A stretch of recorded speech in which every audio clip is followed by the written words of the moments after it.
오늘 하나님께서 우리에게 주시는 말씀은 요한복음 18장 28절에서 40절까지 말씀입니다. 요한복음 18장 28절부터 40절까지 말씀 우리 함께 읽겠습니다.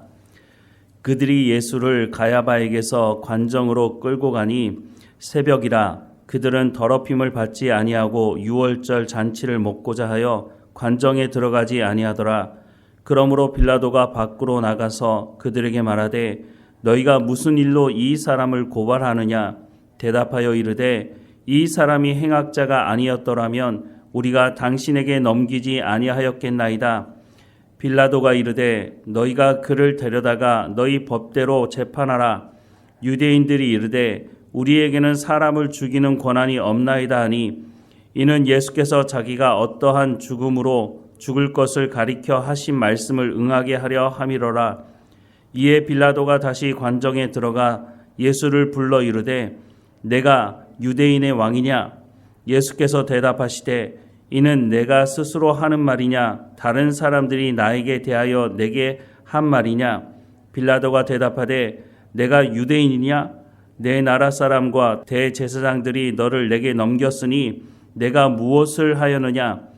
예수께서 대답하시되 내 나라는 이 세상에 속한 것이 아니니라. 만일 내 나라가 이 세상에 속한 것이었더라면 내 종들이 싸워 나로 유대인들에게 넘겨지지 않게 하였으리라. 이제 내 나라는 여기에 속한 것이 아니니라. 빌라도가 이르되 그러면 내가 왕이 아니냐? 예수께서 대답하시되 내 말과 같이 내가 왕이니라. 내가 이를 위하여 태어났으며 이를 위하여 세상에 왔나니 곧 진리에 대하여 증언하려 함이로라. 무릇 진리에 속한 자는 내 음성을 듣느니라 하신대 빌라도가 이르되 진리가 무엇이냐 하더라. 이 말을 하시고 다시 유대인들에게 나아가서 이르되 나는 그에게서 아무 죄도 찾지 못하였노라. 유월절이면 내가 너희에게 한 사람을 놓아주는 전례가 있으니 그러면 너희는 내가 유대인의 왕을 너희에게 놓아주기를 원하느냐 하니 그들이 또 소리 질러 이르되 이 사람이 아니라 바라바라 하니 바라바는 강도였더라. 아멘. 로마의 총독으로 유대에 와 있는 빌라도는 평소에는 가이사랴 빌립보에서 머물다가 유월절과 같은 이런 큰 절기가 있을 때는 예루살렘에 와 있었습니다. 많은 사람들이 예루살렘에 몰리다 보니까 혹시 사건 사고가 있지 않을까 근심이 됐기 때문에 아마 그래서 이런 큰 절기가 있을 때는 예루살렘에 와 있었던 것으로 보입니다. 이 빌라도에 대해서 어떤 사람인지 기록한 기록이 있는데 필로나 요세푸스라고 하는 사람이 기록한 내용을 보면 빌라도는 유대인들을 상당히 싫어하고 적대감을 가지고 있었던 사람이었다고 말하고 있습니다. 특별히 황제의 초상이 새겨진 휘장을 사용하거나 빌라도와 황제의 이름이 새겨진 방패를 걸어둠으로 인해서 유대인들에게 좋지 못한 감정을 가지도록 했다고 합니다. 또 빌라도는 성전의 보물들을 압수해서 막대한 재산을 긁어 모았다고도 기록되어 있습니다. 이런 기록에 보면 빌라도는 고집센 강탈자이며 잔인한 포악자다라고 또 설명을 하고 있기도 합니다. 누가복음 13장 1절 말씀에 보면 그때 마침 두어 사람이 와서 빌라도가 어떤 갈릴리 사람들의 피를 그들의 제물에 섞은 일로 예수께 아뢰니라는 말씀을 기록하고 있습니다. 빌라도가 유대인들을 자극하는 일을 한 것 중에 하나라고 소개를 하고 있는데요. 이런 빌라도, 잔인하고 극악무도했던 이 사람이 결국은 끝이 좋지 않았다고 되어 있는데요. 이런 과격한 성격 때문에 총독지위를 박탈당하고 로마로 다시 소환되게 되는데 거기에 결정적인 사건 하나가 있었는데요. 사마리아의 거짓 선지자 한 사람이 자기가 그리심산에서 성전 기물을 다시 찾겠다는 소문을 퍼뜨렸습니다. 그래서 많은 유대인들이 정말 그게 사실인가 확인하려고 사람들이 몰려들게 됐죠. 그런데 이 몰려드는 사람들을 보면서 빌라도는 야 이거 혹시 반란이 일어나는 거 아니야? 라는 생각을 하고 성급하게 거기 모여드는 사람들 중에 몇 명을 잡아 죽이게 됐다고 합니다. 이 일이 화근이 되어서 사마리아 사람들이 격렬하게 폭동이 일어나게 됐고 이 일이 로마에 보고되고 로마에서는 이 일 때문에 AD 36년에 빌라도를 로마로 다시 소환하게 되었다고 합니다. 어쨌든 이렇게 유대인들에 대해서 좋지 못한 감정을 가지고 있는 빌라도가 오늘 본문에 보면 상당히 유대인들과 친밀한 관계인 것처럼 보여지는 것을 확인할 수가 있습니다. 유대인들은 사람을 죽일 권한이 없다고 말하고 있습니다. 그래서 예수님을 빌라도에게 이끌어온 것은 예수님을 죽이고자 함이었다고 하는 것을 알 수가 있는 거죠. 그런데 예수님을 죽이려고 하면 죄목이 있어야 되는 것 아니겠습니까? 그래서 그 죄목을 찾기 위해서 예수님을 신문했지만 딱히 예수님을 죽일 만한 그런 죄목을 발견하지 못했던 것이죠. 그런데 유대인들이 어떻게 예수님을 죽이려고 했느냐? 예수님을 로마에 대적하는 정치범으로 몰아서 십자가에 못 박아 죽이려고 했다고 하는 것입니다. 그 죄목이 무엇이느냐? 예수님이 왕이라고 했다고 하는 것입니다. 오늘 본문의 말씀을 다시 한번 보면 29절 이하의 말씀에 그러므로 빌라도가 밖에 나가서 그들에게 말하되 너희가 무슨 일로 이 사람을 고발하느냐? 대답하여 이르되 이 사람이 행악자가 아니었더라면 우리가 당신에게 넘기지 아니하였겠나이다. 빌라도가 이르되 너희가 그를 데려다가 너희 법대로 재판하라. 유대인들이 이르되 우리에게는 사람을 죽이는 권한이 없나이다 라고 말하고 있습니다. 로마 법에는 로마에서 결정을 하는 대로 사람을 사형할 수 있는 것이지 유대인들은 사람을 죽일 권한이 없다고 하는 것이 맞는 것이죠. 32절에 이는 예수께서 자기가 어떠한 죽음으로 죽을 것을 가리켜 하신 말씀을 응하게 하려 함이로라. 이에 빌라도가 다시 관정에 들어가 예수를 불러 이르되 내가 유대인의 왕이냐라고 묻습니다. 왜냐하면 그 죄목을 유대인들이 말했기 때문에 그걸 확인해야 되지 않겠습니까?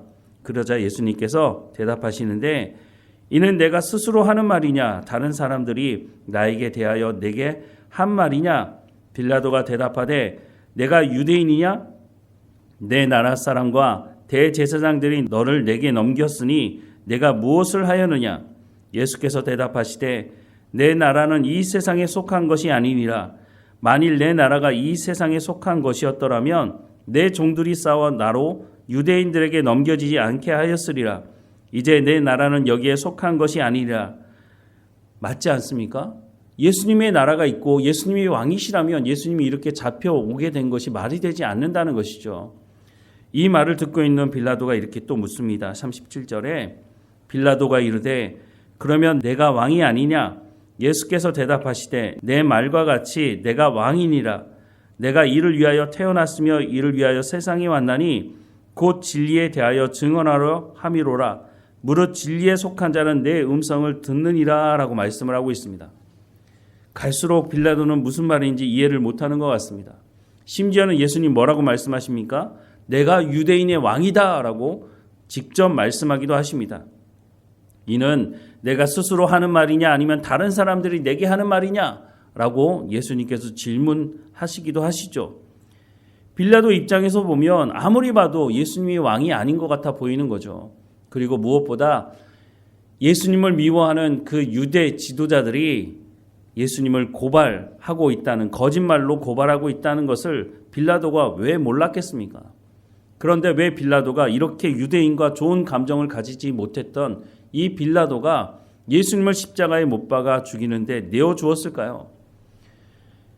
이런 일로 말미암아 결국은 밀란이 일어나고 소란스러워질까 봐, 그래서 예수님을 정치범으로 모는 유대인들에게 십자가에 못 박아 죽이라고 내어줌으로 말미암아 모든 것을 잠잠케 할 수 있다는 생각을 하고 예수님을 이들에게 내어주게 되었다고 하는 것을 성경은 말씀해 주고 있습니다.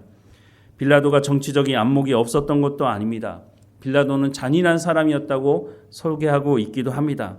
그런데 이런 빌라도가 정치적인 안정, 자기의 그 권력을 유지하기 위해서 자신의 기득권, 자신의 권력을 유지하기 위해서 이 모든 일에 타협하는 데 나섰다고 하는 것이죠. 이에 앞서서 유대인들이 뭐라고 또 얘기를 했느냐면 마태복음 27장 25절 말씀에 보면 백성이 다 대답하여 이르되 그 피를 우리와 우리 자손에게 돌릴지어다 라고 말하고 있습니다. 또 다른 본문에는 우리에게 왕은 로마 황제 외에는 없다고 말을 하기도 합니다. 이렇게 보면 빌라도나 유대 지도자들 또 그곳에 모여있던 유대인들 모두가 다 한 통속이었는데 자신들의 기득권과 자신의 이익을 위해서는 수단과 방법을 가리지 않는 모습을 보여주고 있다고 하는 것입니다. 오늘 이 시대는 어떻습니까? 오늘 이 시대도 마찬가지입니다.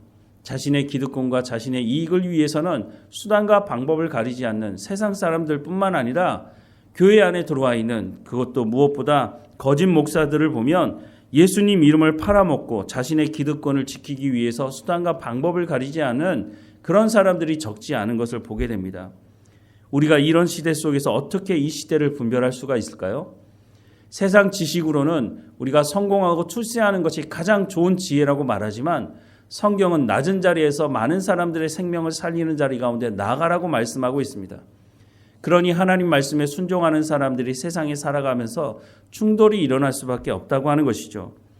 예수님의 죄목, 유대인들이 말하고 빌라도가 내어주면서 그 예수님의 십자가 위에 유대인의 왕이라고 적었던 그것이 예수님의 정말 죄목이 될 수 있을까요? 그렇지 않지만 그들의 기득권을 지키기 위해서는 예수님을 그렇게 몰아가는 것처럼 오늘 이 시대도 그리스도인들, 하나님의 말씀에 순종하려고 하는 사람들에게 세상 사람들은 이와 같이 자신들의 이익을 지키기 위해서 그리스도인들을 박해하는 것이라고 우리는 알 수 있습니다.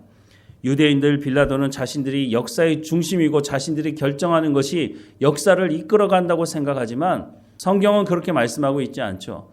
하나님의 역사의 주관자라고 말씀하고 있습니다. 오늘 본문에도 말씀하고 있지만 이 모든 상황이 하나님의 말씀을 응하게 하시기 위해서 예수님이 힘이 없고 예수님이 능력이 없어서 이 일을 당하는 것이 아니라 우리를 구원하시기 위해서 하나님의 언약의 말씀을 이루시기 위해서 예수님께서 이 모든 일을 받아들이고 하나님의 말씀을 이루는 길 가운데 나가고 있다고 말씀해주고 있다고 하는 것입니다. 오늘 본문의 말씀만 보면 빌라도가 역사의 주관자구나, 유대인들이 요구하는 대로 되는 것을 보니까 유대인 뜻대로 역사가 이루어지는구나 라고 생각할지 모르지만 그렇지 않다고 하는 것을 성경은 분명히 우리 가운데 말씀해주고 있습니다. 그렇다면 오늘 우리가 이 시대 속에서 이 혼란스러운 시대를 살아가면서 우리가 무엇을 붙들며 살아가야 하는지를 다시 한번 보게 되는 것이죠. 하나님의 말씀을 붙들고 우리가 이 시대를 분별하지 못하면 우리도 똑같이 예수님을 죽이라고 선동하는 그 자리 가운데 서서 무엇이 어떻게 흘러가는지도 모르고 우리도 똑같이 예수님을 십자가에 못 박아 죽이는 것이 우리가 사는 길이라고 말했던 사람들처럼 우리도 똑같은 짓을 할 가능성이 있다고 하는 것입니다. 그래서 하나님 말씀 가운데로 나가야 하는 것입니다. 하나님께서 무엇을 말씀하시는지, 하나님께서 어떤 길로 인도하시는지 우리가 이 시대를 분별할 수 있는 이 모든 것은 하나님의 말씀으로부터 나온다고 하는 것을 우리가 다시 한번 깨닫고 하나님의 말씀 가운데로 나가야 한다고 말씀해주고 있는 것입니다. 빌라도는 손을 씻으면서 이것은 나와 무관하다고 말했지만 그게 무관한 일이 될 수 있습니까? 빌라도는 그 당시에 그 모든 것들을 책임지는 자리에 있었습니다. 자신은 관계없다고 말한다고 해서 관계가 없어지는 것이 아니었죠. 결국은 빌라도가 이 일을 허락하지 않으면 유대인들은 예수님을 십자가에 못 박아 죽일 수 없었다고 하는 것입니다. 하나님의 말씀 가운데 우리가 깨어 있어야 이 자리에 쓰지 않을 수 있다고 하는 것을 다시 한번 기억해야 할 것입니다. 기도하겠습니다. 사랑하는 하나님, 하나님의 말씀으로 우리가 새로워지게 하시고 이 시대를 분별하며 하나님이 기뻐하시는 산 제사를 드리는 거룩한 삶을 살아가는 우리의 삶이 될 수 있도록 은혜를 허락해 주옵소서. 세상이 혼란스럽습니다. 거짓 목사들이 나와 거짓 선지자들이 나와서 평안하다, 아무 일이 없을 것이다 라고 선동했던 그때가 지금이 아닌가 하는 생각을 하게 됩니다. 하나님의 말씀에 더 귀를 기울이게 하셔서 우리가 하나님 말씀에 순종함으로 하나님의 인도하심이 무엇인지를 따라 순종하며 살아갈 수 있도록 인도해 주옵소서. 세상의 말에 귀를 기울이지 않게 하시고 하나님의 인도하심을 쫓아 살아가게 하셔서 하나님의 영광이 드러나는 삶을 살아갈 수 있도록 인도해 주옵소서. 이 시대에 많은 사람들이 예수 믿는 사람들을 향해서 손가락질하는 시대를 살아가고 있습니다. 하나님, 더욱 깨어있는 우리가 더욱 소금과 빛의 역할을 감당하는 삶을 살아갈 때가 이때가 아닌가 하는 생각을 하게 됩니다. 우리가 어떻게 이 시대를 분별하며 살아갈 수 있겠습니까? 성령의 충만함으로 하나님의 말씀 진리 가운데로 우리를 인도하셔서 그 진리의 약속의 말씀을 붙들고 살아가는 삶이 될 수 있도록 하나님 인도해 주옵소서. 세상이 어두울수록 전도가 되지 않고 복음 전하기 힘들다고 말하는 시대라고 말하지만 이때가 더욱 복음을 증거할 수 있는, 그 어두운 가운데 빛을 더 발할 수 있는 이런 때가 아닌가 하는 생각을 합니다. 그래서 우리가 더욱 깨어 있어서 하나님의 말씀에 순종하는 믿음의 삶을 살아갈 수 있도록 하나님 우리를 붙드시고 인도해 주옵소서. 우리의 입술과 우리의 손과 발을 통해서 하나님의 복음이 흘러갈 수 있도록 은혜를 허락해 주옵소서. 오늘도 어느 곳에 있든지 하나님 우리를 인도하실 하나님께 감사드리고 예수님의 이름으로 기도드립니다. 아멘.